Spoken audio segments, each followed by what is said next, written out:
Paz, meus queridos. Hoje eu quero falar um assunto relacionado à cidade do Rio de Janeiro que está em bastante repercussão.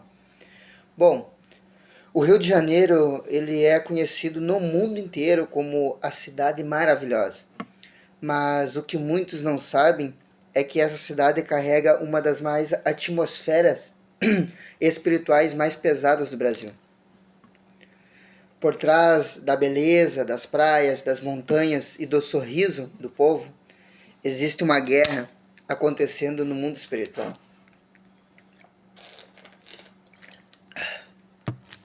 O que eu quero te mostrar hoje é que o que isola o Rio de Janeiro não é apenas a violência e nem a desigualdade social. Existe uma força espiritual agindo sobre aquele território. Um trono que precisa ser, aleluia, destruído. Uma potestade que se alimenta do pecado, da idolatria e do sangue derramado. Quando a gente olha para a história do Rio de Janeiro, percebe que ela sempre foi um ponto de encontro de povos, de culturas e até mesmo de religiões. E foi ali que nasceram algumas das expressões religiosas mais conhecidas do Brasil, como a Umbanda e outras linhas de sincretismo que misturam o espiritualismo com o catolicismo e tradições africanas que formam todas essas religiões. O problema é que, espiritualmente falando, essas práticas elas acabaram abrindo portais para influências malignas para com aquela região.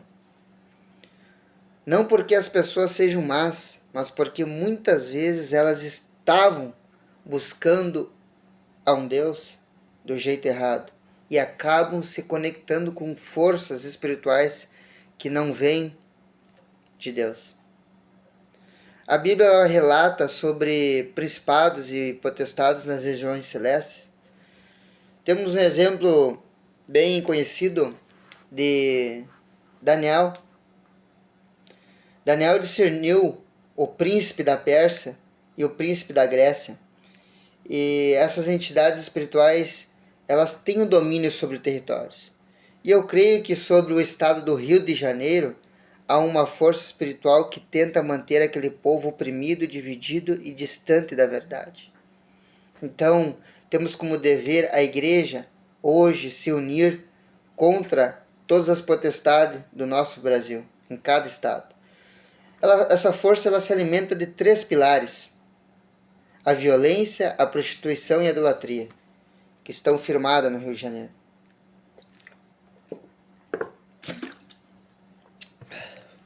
O primeiro é o derramamento de sangue. A taxa de homicídios no Rio de Janeiro é uma das mais altas do país. Guerras de facções, milícias, injustiça, corrupção, o sangue inocente que clama todos os dias daquele chão. O inimigo ele usa isso como combustível espiritual para manter o medo e a opressão sobre aquela população.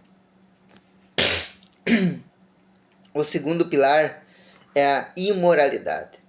A prostituição no Rio não é apenas um problema social, é uma ferida espiritual. Existem lugares como a Vila Mimosa que são conhecidos há décadas por esse tipo de prática. E quando o corpo humano, que é o templo do Espírito Santo, é profanado, as consequências espirituais sobre toda a região são muito pesadas. O prazer momentâneo se torna uma prisão espiritual. E aí começa a opressão maligna muito forte. O terceiro pilar é a idolatria. É o secretismo religioso. Muitos acreditam estar buscando a luz, mas acabam sendo enganados. Rituais, oferendas, guias espirituais, sacrifício, tudo isso parece bonito, mas espiritualmente é terreno que pertence ao inimigo, ao próprio diabo, o inimigo da nossa alma. Essas práticas criaram uma atmosfera que prende a cidade nas trevas. Mas preste bem atenção, o diabo só reina onde a luz não chega. Grave esse detalhe. As trevas não têm poder próprio. Elas só dominam onde falta a presença, a oração, a autoridade da igreja. Jesus disse: vós sois a luz do mundo. Se a luz da igreja se apaga, o território escurece. E isso que tem acontecido em muitos lugares no Rio de Janeiro e até mesmo em todos os estados do Brasil. Mas Deus está levantando guerreiros de oração, homens e mulheres que vão se colocar na brecha por essa cidade e por outras muitas cidades espalhadas no Brasil. Mas como eu disse no início do vídeo, a igreja tem que estar unida. O propósito de Satanás é sempre o mesmo: roubar, matar e destruir. Mas o Cristo é Ele que dá vida e vida em abundância. Por isso, eu não estou aqui para amaldiçoar o Rio de Janeiro ou julgar o Rio de Janeiro. Estou aqui para despertar intercessores, porque quando a igreja ora, o céu se move. E o mesmo Deus que libertou Nínive pode libertar o Rio de Janeiro, pode libertar o Rio Grande do Sul, pode libertar todos os estados do Brasil. O mesmo Deus que quebrou o poder de Faraó pode quebrar o domínio das trevas sobre essa cidade. Aleluia.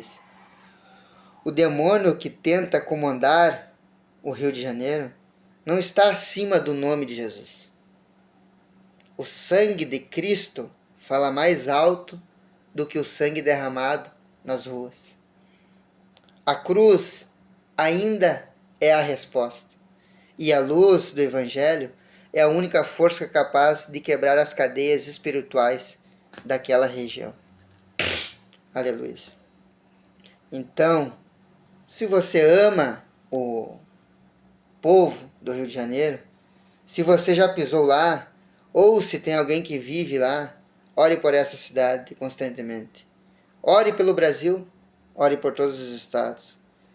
Ore pelos jovens, pelos pastores, pelas igrejas. Ore para que o Espírito Santo levante um avivamento naquele lugar. Porque quando o reino de Deus se manifesta, nenhum principado pode resistir. Aleluia.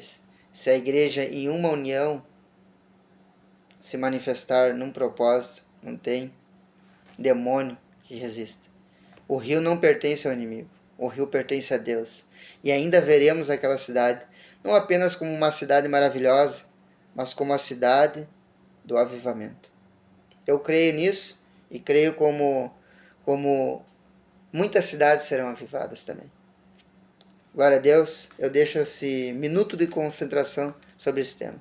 Abraço, graça e paz.